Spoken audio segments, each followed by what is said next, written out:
I'd like to call to order this City Commission meeting for January 7th, 2025. It is 7 p.m.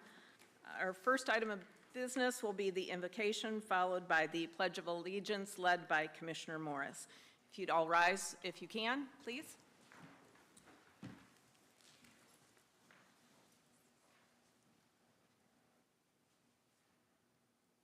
Commissioner Morris. I pledge allegiance to the flag of the United States of America and to the republic for which it stands, one nation, under God, indivisible, with liberty and justice for all.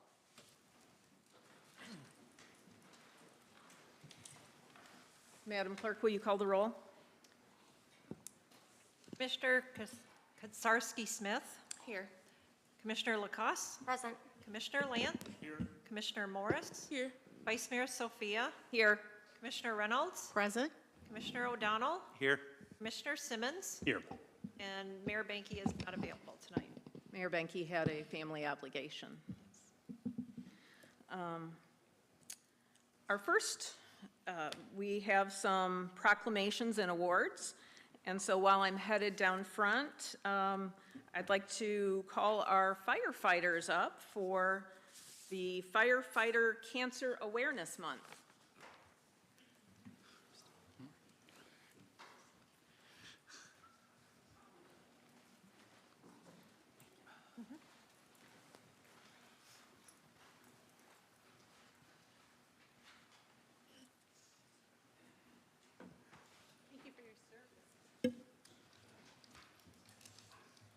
So we have some of Battle Creek's firefighters, I believe Station 1, is that correct? And I'd like to turn it over to get a little information about this proclamation. So firefighter cancer awareness has only recently become, in the past 10 or so years, important to us. We've realized that a lot of the environments that we go into are very dangerous, and not immediately, but years down the road. So we want to thank the City of Battle Creek for recognizing this month, and we appreciate it.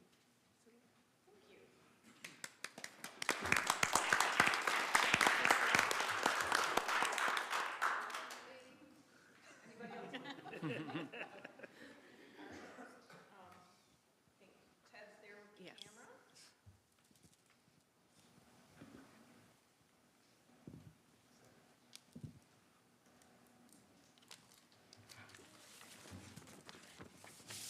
Thank you, guys. Thank you, guys. Yes, thank you very much.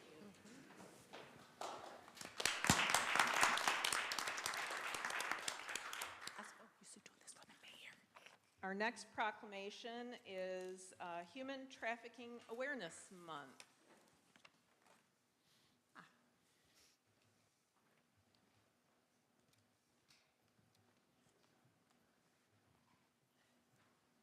Hi.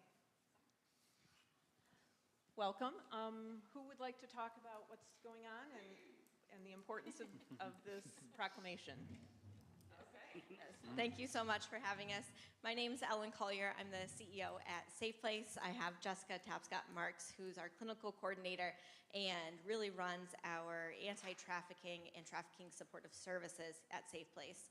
And we're honored to receive the proclamation this evening in recognition of this Awareness Month and human trafficking representing both labor and sex trafficking, both of which have unfortunately seen a significant increase. As you hear me say almost every time I'm here, and we are honored to be able to provide safety and supportive services to survivors here in Calhoun County and across the state of Michigan.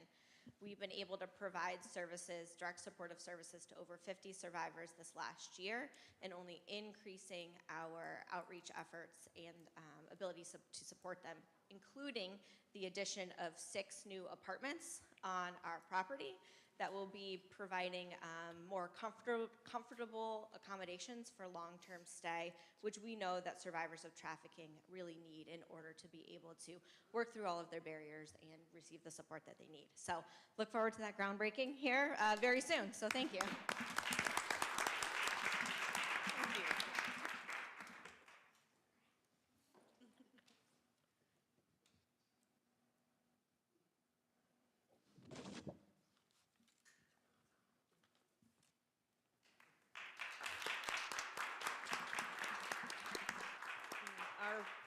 final proclamation this evening is National Day of Racial Healing.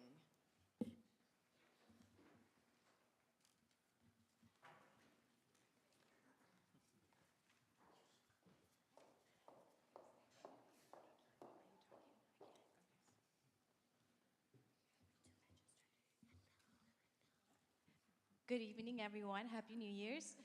My name is Tao Par. I'm the co-executive director for Truth, Racial Healing and Transformation. And standing with me is Michael, as well as our advisory board. I'm very excited to be here. The National Day of Racial Healing is really about us coming together in our community to really embrace our shared humanity, to say that we are more similar than we are different, and how can we create a world where all of us thrive. And so if you don't have anything in your calendar on January 21st, please join us at the DoubleTree at 5:30. We will be having different type of entertainments, really delicious food, as well as learning more about the work that we do and what we would like to accomplish in the upcoming 5 years. Thank you. Anybody else? Anything to What add? time is 5:30 on, One last thing, we are also going to be reaching out to different businesses in our Hearts campaign, working with Sacred Conversations. So our Hearts will be leading up to National Day of Racial Healing. So be on the lookout for those beautiful big red hearts. We're going to put them on windows instead of standing outside with them, because we really want everybody to stay nice and warm. So thank you. wonderful. Thank you, ladies. Thank you.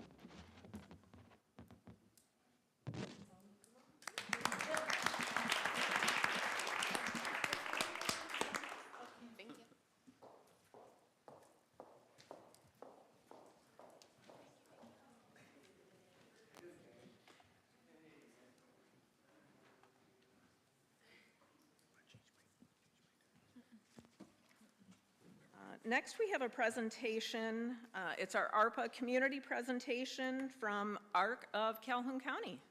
Welcome. Thank you. Thanks so much for having me, and thank you. It's good to see everybody. So this is a presentation on a 3-year, $30,000 grant with the ARPA funds, the COVID relief dollars that we combined at the ARC with a $130,000 grant from Carewell Services to develop and begin to offer employment services for folks with intellectual and developmental disabilities. Now, I am Claire Tanner. I am the director of the ARC since October of 2023. I will say that most of the money from both grants was spent before I came, but so I'm gonna have a little less to say about what we did with the money, but more from my vantage point, the impact that it's had for the ARC and for the future of our services. So let's see, I have a clicker. You offered to click this for me. I should have accepted. On. Haha. So just for those of you who might not know about the ARC of Calhoun County, we were established in 1954, so it's been over 70 years. We were established by parents of folks with intellectual disabilities who at that time had very few choices for their children, and many of them ended up sending them to state hospitals, and they were advised to do so routinely. They couldn't go to school, so the ARC was established to provide education for folks with intellectual disabilities. We've grown a lot. Luckily, we have schools now where folks can get an education, but we still work in that area in partnership with families and with our school district. But our vision is to support, to create community where all people with intellectual and developmental disabilities can grow, succeed, and have influence. You might ask what that means, and for us, we turn to the folks that we serve, people with intellectual and developmental disabilities. So this is data summarizing our strategic planning that we kicked off in March of last year. where we ask just that of the people we serve. What do growth, success, and influence mean to you? And the reason I present this slide tonight is because the two most answers were employment and helping to serve my community. And if you look at this slide, these are all the top answers, and really all the ones in yellow really go hand in glove with employment. Being able to live in my own apartment and use public transportation, save money, and cash my checks. So this slide represents how the grant has affected our services. The purple are the services before the grant, and the yellow represent some of the services we've been able to offer. We want to be there for people and families with intellectual and developmental disabilities across all of life stages. We want to be that resource where folks can come, people at vulnerable times in their lives sort of drop out of the system and bad things can happen. We want to be there to constantly re-engage them and hopefully prevent some of those difficulties during life's transition. So we are in the schools supporting families as they navigate special education and what that means for their children. We have been providing information when children become of age and families want to know about guardianship and how to preserve their the civil rights and not alternatives to guardianship. And we've been providing skill building and self-advocacy support for people with intellectual and developmental disabilities. But there were crucial gaps that just didn't make sense to us. And one was actually getting them to that goal of employment. And then secondly, being in there in the high schools, helping with those transition services from high school to adult life. So the grants, the two grants together funded staffing, training, and just program development. We developed a whole curriculum, a set of policies and procedures, and we started serving people. The pre-employment transition services are something that where we have taken this curriculum after the grant. So we have created, used our competitive integrated employment services and redesigned it to be appropriate for offering in high schools. Right now, we are providing our first high school class in Union City. We sure would like to serve the Battle Creek and local schools as well. Competitive integrated employment, by the way, is pretty unique. We offer a unique service in the community in the sense that this is employment of people with disabilities working in jobs in the community side by side for a competitive wage with people who do not have disabilities.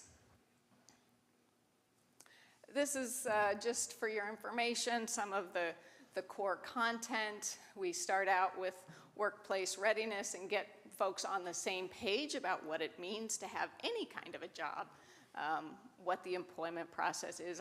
Honestly, I was talking today with somebody like, my daughter graduated from University of Michigan with a bachelor's, and I was helping her get a job, and she didn't have any of these skills, like, what's a resume? How do I do a resume? How do I talk to people?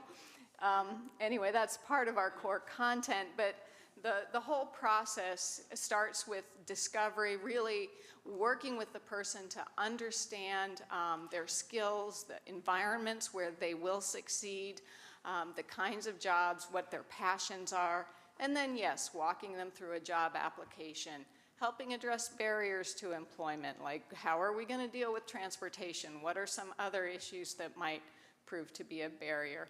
And then working with employers. The core idea of competitive integrated employment is a win-win. It's a win for business because they get an employee who can do the job, and it's a win for the person. And then we are there to support the business doing on-the-job, supporting their training. So we are there coaching the person, and we don't leave until that, we are there until that person really has a handle on that job. and then we fade back our services. So in the long term, it basically looks like every 2 weeks touch base to see how things are going and if anything needs to be addressed. And that supports job retention and professional growth. So that's what we've done with the ARPA money. Thank you. We think it adds a lot to the service ecosystem and employment for folks with intellectual and developmental disabilities. Do you have any questions? Commissioner O'Donnell? Yes, are you allowed to tell us some of your clients that employ some of these people, or is that just a? Well, yeah, I mean, I had one of the, so that gentleman on the end there, that's a person who is working at Burger King. He's very excited about that job, but we have folks placed fast food, other food service. We have somebody working at North Point Woods.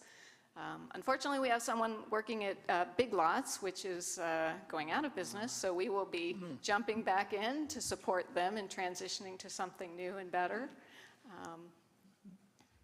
Yeah, did that answer your question? Oh, no, yeah, I just wanted to know who some of the local employers are so we could go out and visit with them and thank them for Absolutely. the appointments. And how do you like being downtown too? Does that help with? So since I started, we've always been downtown, but I love it. We do have, I should mention, a social enterprise, which is a store where we folks donate stuff, we upcycle it and offer it for sale, and it benefits the ARC. But yeah, we're part of the downtown scene, participate with the downtown businesses. Thank you for your participation. Yeah. Any other commission comments, questions? Claire, thank you so much for being here, and best wishes as you move forward. Awesome. Thank you. Thank you.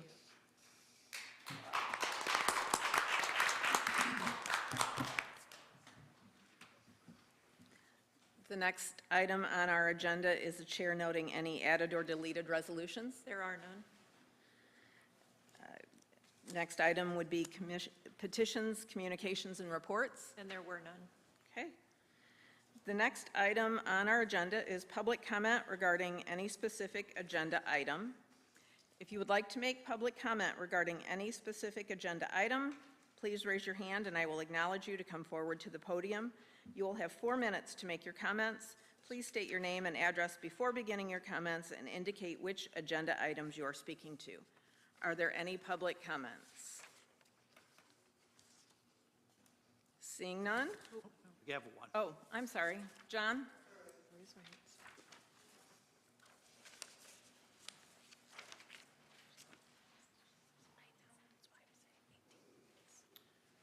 John Kennevic, 234 South Avenue. First resolution is Resolution 47. There'll be 2 of them, by the way. And basically, I read it very carefully, and what's going on is you're going to be putting up cameras that read license plates, and they'll be put in certain locations throughout the Battle Creek area. And you also have cameras that don't read license plates that are supposed to be watching over the Claude Evans Park. And I was thinking about that one. So if there's a lot of what you'd call perhaps criminal activity in Claude Evans Park, you have cameras.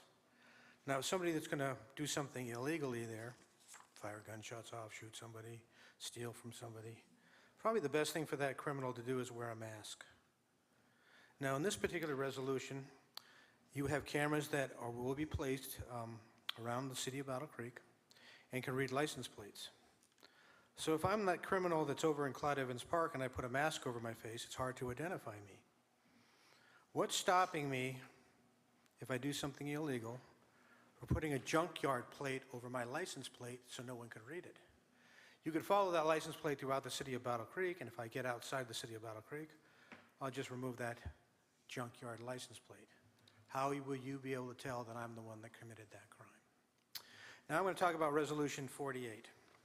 48 says, to execute Department of Transportation for lighting systems as aesthetic signing in the amount of $92,700 over by the I-196 and Columbia. So we're being very cosmetic, aren't we? I'd ask this commission a very simple question along with the citizens of Battle Creek. Which is more important? Which is a priority to the citizens of Battle Creek? Fire protection for both property and human life, or a cosmetic thing over a freeway? You're going to spend $25+ million on a loan that we're going to have to pay $20 million in interest on, where here's $92,700 that could go to that, and you could take those things that are non-essential, that are not important, put the money into a capital improvement plan, and you wouldn't have to take out a loan in the first place, and the citizens of Battle Creek would save $20 million in interest for a loan that is unnecessary. You've had 20 years to deal with this matter, and in that time you intentionally kicked the can down the road to create this loan. Doesn't sound like commissioners are looking after the interests of the citizens of Battle Creek. In fact, I know they're not. So I suggest you might want to take that into consideration, and maybe, well, it's probably too late, getting your act together. Thank you. Thank you for your comments. Are there any other public comments? David?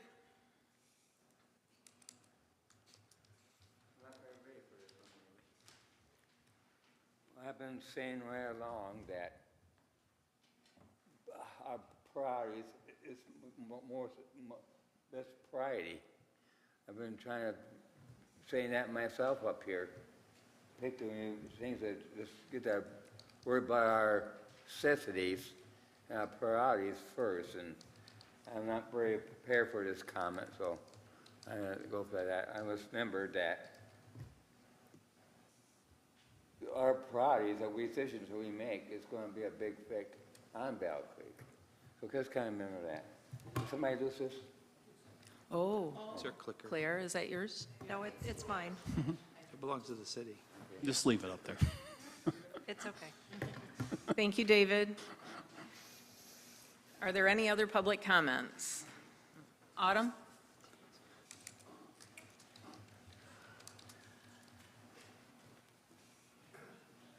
Good evening, Autumn Smith, Battle Creek. Resolution, or the one on number 48 about the signing, the Michigan Department of Transportation for aesthetic signing in the amount of $92,700. Waste of money, could be going to the fire department, misappropriation of funds in my opinion. I really think that, you know, emergency services, fire services are much more important than aesthetic signing. I mean, think about that. That's almost $100 grand. Imagine what you could do and offer the wonderful fire department that you guys just honored up here with $92,700. I just think our priorities are not in order, and these are things that I've said for years and years coming up here are personal political hobby horses that you guys put priority in front of instead of our essential services. $92,700 for aesthetics. You guys should be ashamed of yourself if you approve that. Thank you for your comments. Any other public comments? Kathy?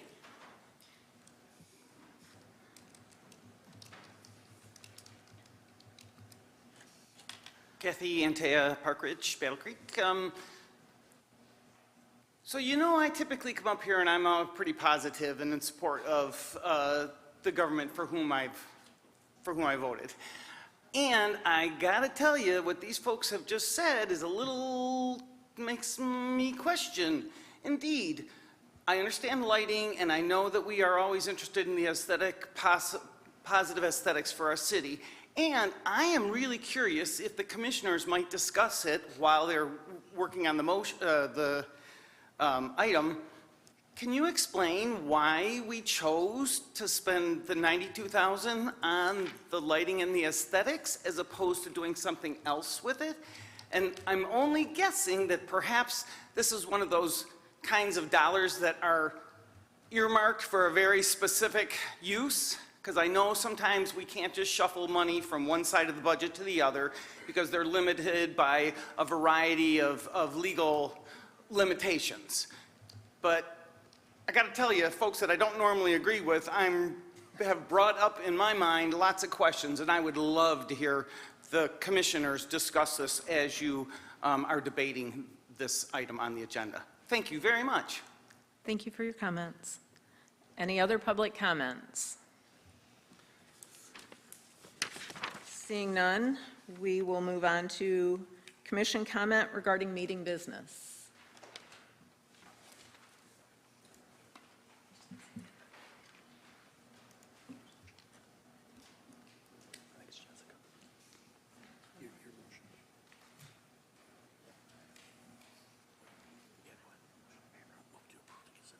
Move to approve consent agenda. Support. It's been moved and supported to approve the consent agenda. Are there any commission comments, questions? Commissioner Simmons? So I'd like to pull Resolution 48 You'd like to pull Resolution 48? and put it on the regular agenda so we can have a discussion about it. Okay. Support. I don't think it requires support, but thank you. All right, so Commissioner Simmons has requested that Resolution 48 be pulled from the consent agenda and moved to the resolutions not included on the consent agenda. So we are voting on the consent agenda being Resolutions 46 and 47. And I guess, Madam Clerk, we're ready to vote.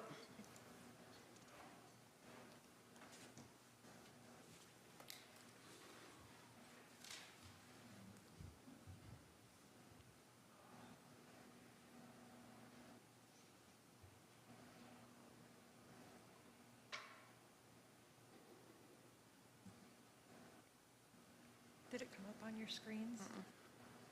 It didn't come up for you either? Okay. Did on mine. Commissioner Kosarsky-Smith? A yes or no? Oh, yes. Okay. And Commissioner Lacoste? Yes. Thank you. The consent agenda has been approved. The next item on our agenda would be Resolution 48. Madam Clerk, when you're ready. A resolution seeking authorization for the city manager to execute and sign contract number 24-5384 with the Michigan Department of Transportation for gateway lighting system and aesthetic signing in the amount of $92,700.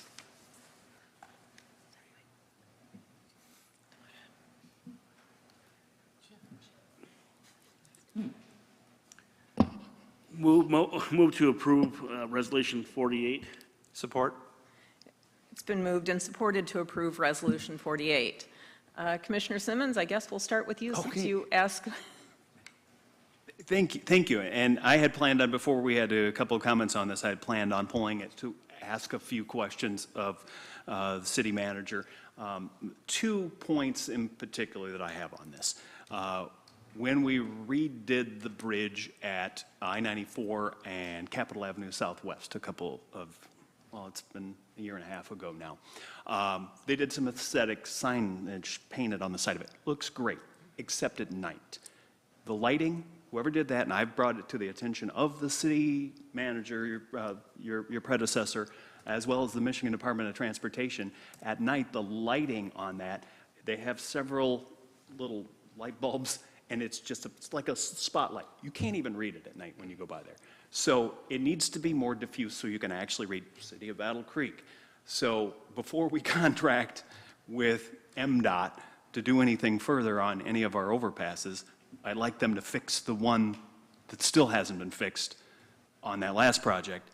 And number 2, MDOT was before us last year talking about demolishing that bridge in a few years and making that a boulevard down through there. And so I'm hard-pressed to spend $92,000. We don't know what they're going to do yet on something that's going to be demolished in a few years. So could you please address both of those questions? Certainly, and our DPW director, Steve Skalski, is here, and I think he can provide additional details.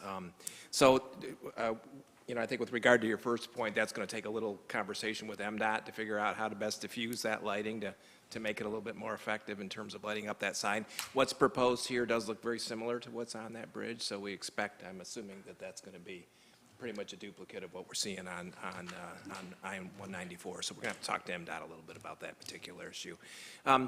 To your second point, there is still some uncertainty. As you recall, we did the Pell study along I-194.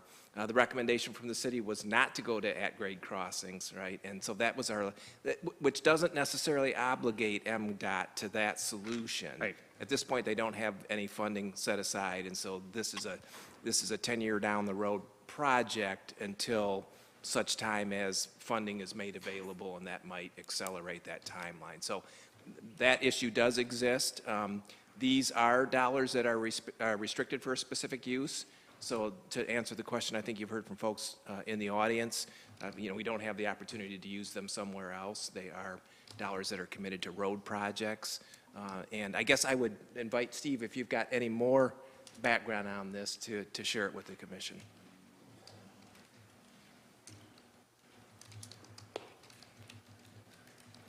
Yeah, that's pretty accurate, Ted.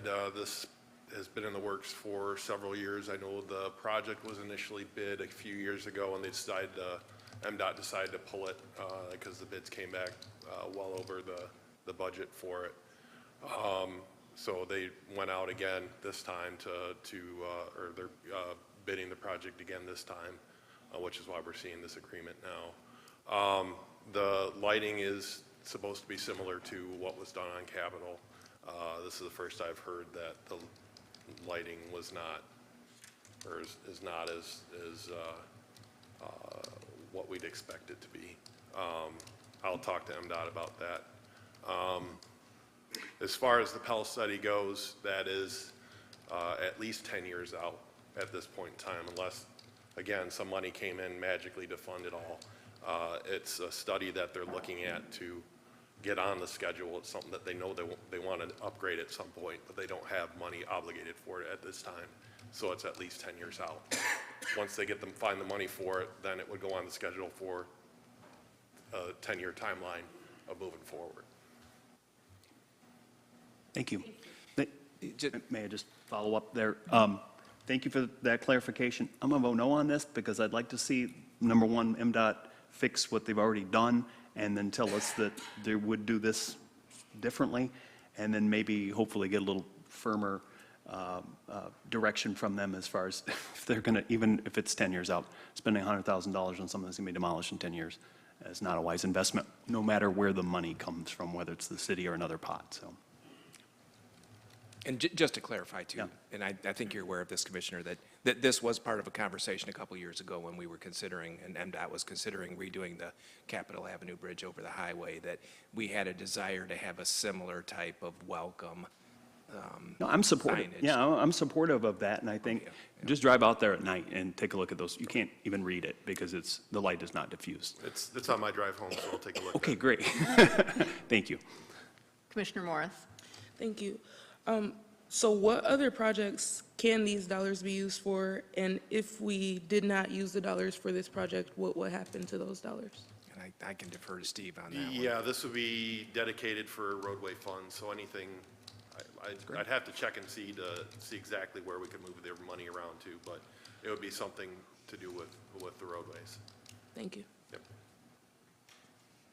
Commissioner O'Donnell. Well, I do have a question on that. So that's part of a county road, if I'm correct, or is that city or state? I mean, who actually maintains that part of the road that we're discussing? That is an MDOT road. I believe city maintains it as part of an agreement with MDOT, but it is a MDOT roadway.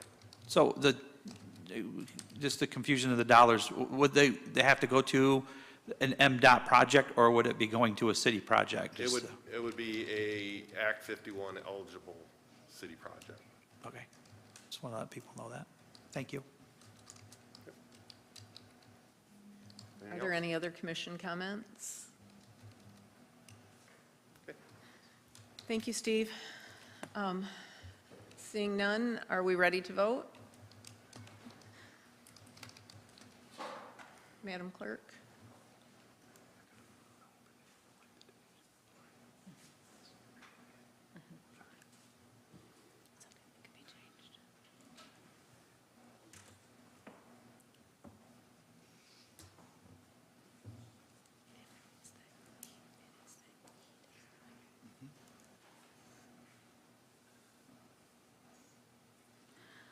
The resolution has failed. The next item on our agenda is general public comment. If you would like to make general public comment regarding matters over which the City Commission has control, please raise your hand and wait for me to acknowledge you, and then come forward to the podium. You will have 3 minutes to make your comments. Please state your name and address prior to beginning your comments. Are there any public comments? Yes, sir.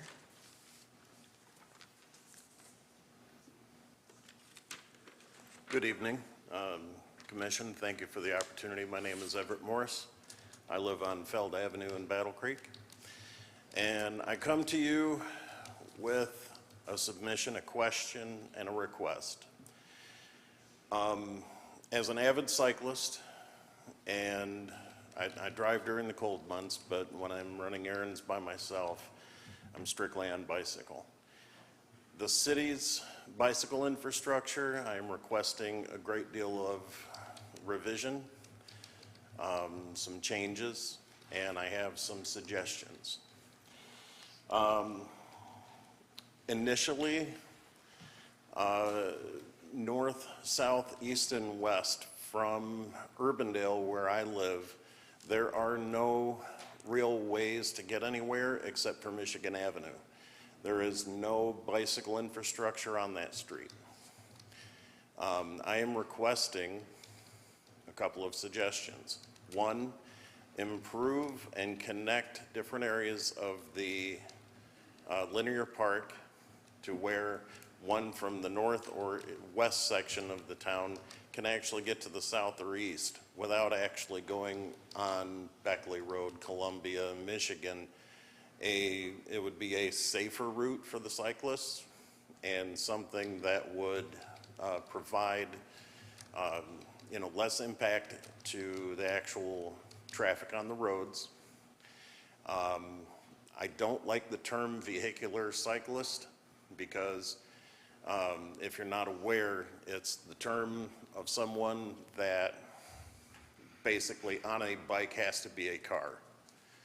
I believe that the city could improve the cycling infrastructure by either creating segregated lanes off the main roads or tying together sections of the linear park to create more or less a bicycle highway throughout the city. I've been in downtown Kalamazoo and there are multiple greenway paths. Battle Creek has nothing but painted lines. There is almost no safe connection.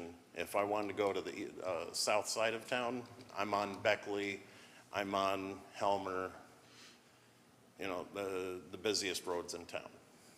And so I'm hoping that the city can reconsider developing a safer and more segregated bicycle system to help those that don't drive get through the entire city in safety. So I thank you very much. If you have any questions. Thank you for your comments. Okay. If you would like to talk to the interim city manager afterward, make sure that he has your contact information. We might be able to put you in touch with some folks at the city that might be able to help with that. Thank you very much. Are there any other public comments? I see David right there.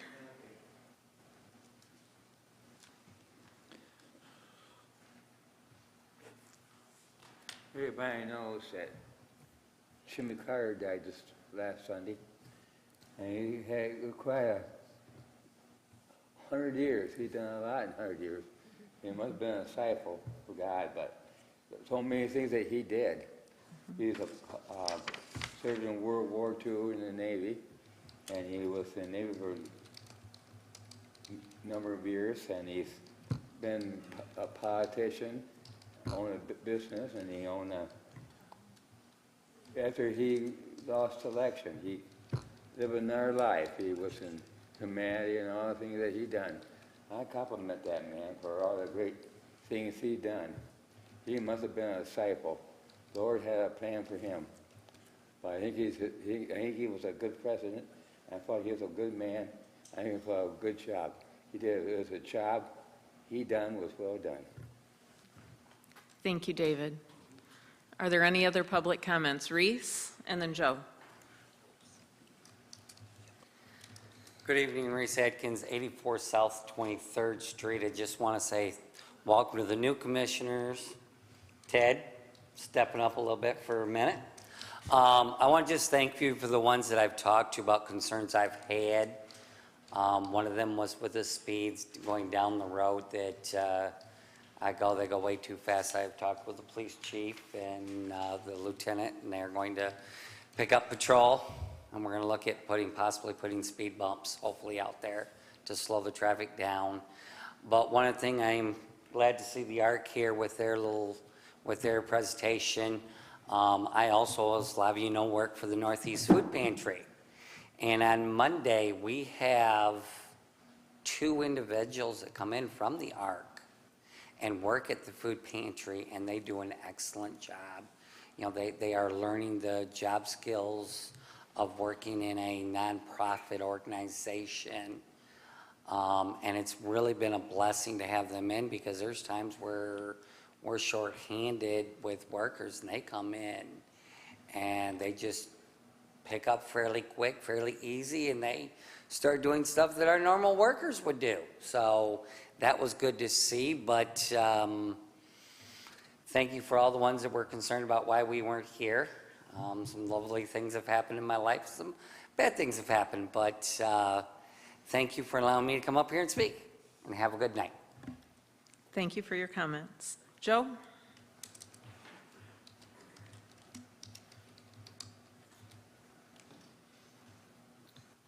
Joe Harris, Battle Creek. You have to forgive me, I wasn't planning on reading anything, so I don't got my glasses, so I stumbled through. This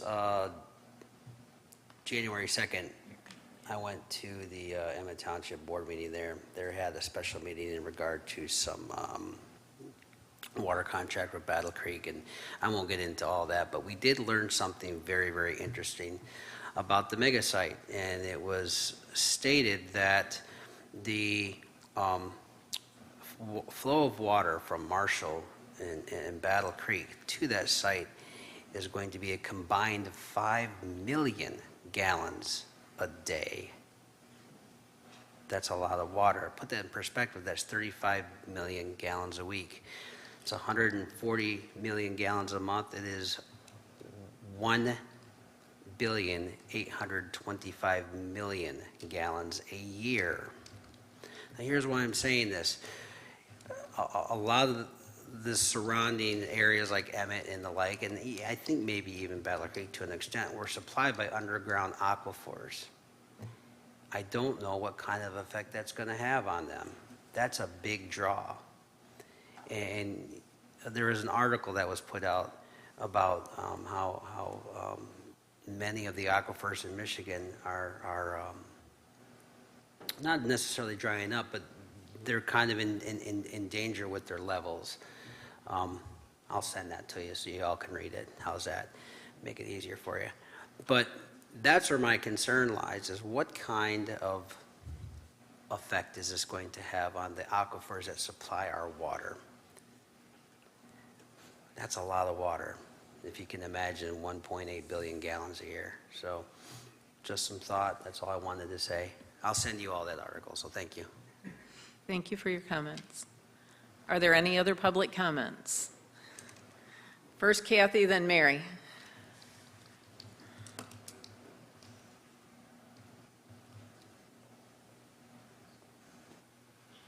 Kathy Antea, Park Ridge, Battle Creek. Thank you so much for recognizing me, Vice Mayor. I have a couple of things, so I'm going to try and talk fast. First of all, the Share Center, which is Battle Creek's primary day shelter for the unhoused and underhoused and the poor folks in town. If you need a free meal, we do meals 6 days a week, 3 meals a day. So your only requirement is to come and be hungry. But the Share Center is really, really desperate right now for disposable hand and toe warmers. We've got lots of hats. We got good number of blankets, emergency blankets. We could use warm mittens and gloves, and definitely desperate for hand warmers. We give out hand warmers every day to every single person that asks, because Folks, there are people sleeping outside tonight, and tomorrow night it's supposed to be in the single digits, right? And there will be people sleeping outside. Yes, we do have some shelters, the programmatic shelters at the Haven and Inasmuch Huts are fabulous. We're really grateful for them. And if you're not in their program, yes, you can check into them for 30 days. Sometimes you can get an extension, but generally speaking, if you are wandering in off the street, you can get a bed in the Haven, but it's going to be for 30 days, and then you've got to be out for 30 days. In for 30 days, out for 30 days. That's kind of a rough estimate. Please don't quote me, because I'm sure Dan is going to say something about that, because there are exceptions. But nonetheless, I know people who just expired their 30 days, and they are sleeping outdoors tonight and the next few nights. We can get into all kinds of reasons about why they might do that, whatever, but I'm telling you, there are people sleeping outside. So please, if you can bring hand warmers, 120 Grove Street is the address for the Share Center. So if you have an opportunity, please bring us your disposable hand warmers and warm gloves. The next thing I also wanted to mention was that there was a letter recently sent by the city of Battle Creek regarding the potential that each of our houses may have lead in them. And I suspect all of the commissioners received one of those letters. You should have. At least most everybody did, whether or not you read it or not, whatever. But the letters were kind of scary, and this started quite a Facebook controversial discussion regarding, what? We've got lead in our water pipes? Why didn't anybody tell us? So we might just want to make sure we run those letters through the communications department first to make sure that they're not so scary sounding. I happen to be privy to all the work that the city has been doing for the last 10 years about lead in our water. No, we are not suffering from lead contamination in our water because of the way we handle it and the way we treat it here in the city. But nonetheless, individual homes with old galvanized pipes or old lead fittings, et cetera, may have some lead. So, city, you might want to just do a little bit better job on that letter. And then finally, real quickly, oh, crap. Thank you, Kathy. Mary?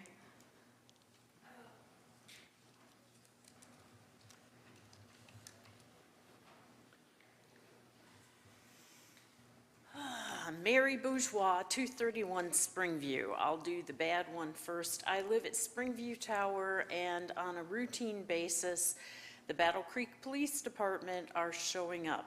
That's the bad thing. The good thing is those officers are competent, professional, compassionate, and absolutely provide the highest level of service that I could expect, considering the idiots that they have to deal with on a routine basis. The other thing pertains to the renovations at Claude Evans Park. I sincerely appreciate the way that the city made the accommodations requested by the members of NPC2. I can hardly wait for Juneteenth this year. It's going to be a bam because of the way that the city has done the renovations on Claude Evans. So thank you. Oh, Happy New Year. Thank you, Mary. Are there any other public comments? Autumn?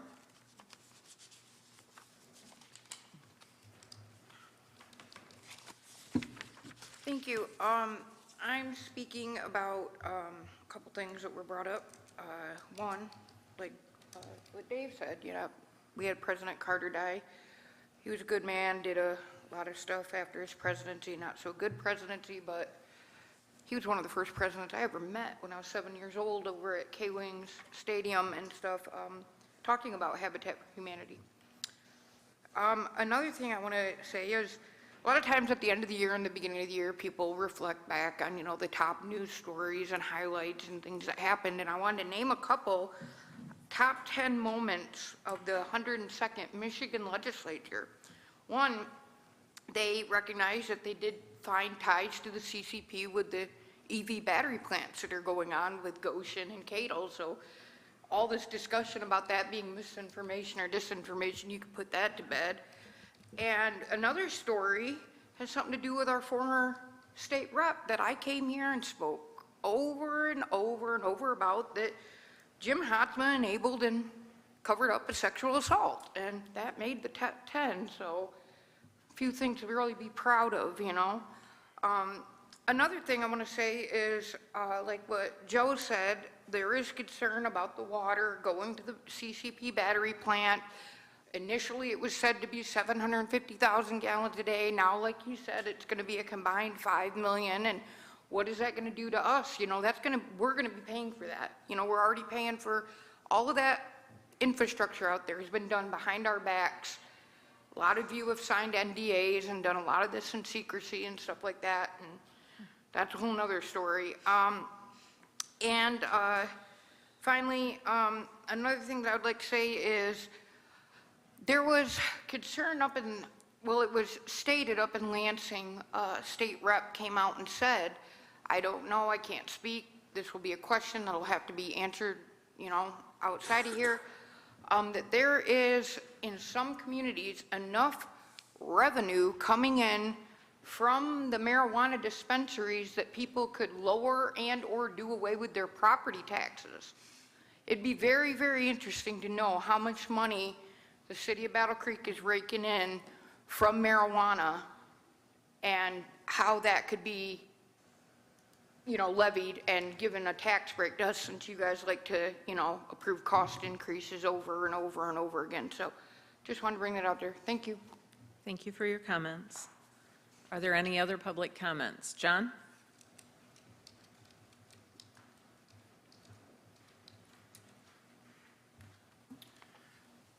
John Kennefic, 234 South Avenue. Hopefully more than two subjects. The first subject I spoke of at a previous commission meeting.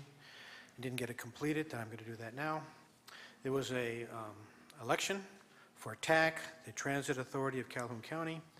And in doing that, the people of Albion, Marshall, Springfield, and Battle Creek voted in favor of this, and everyone got a reasonably hefty tax increase because of the millage rate.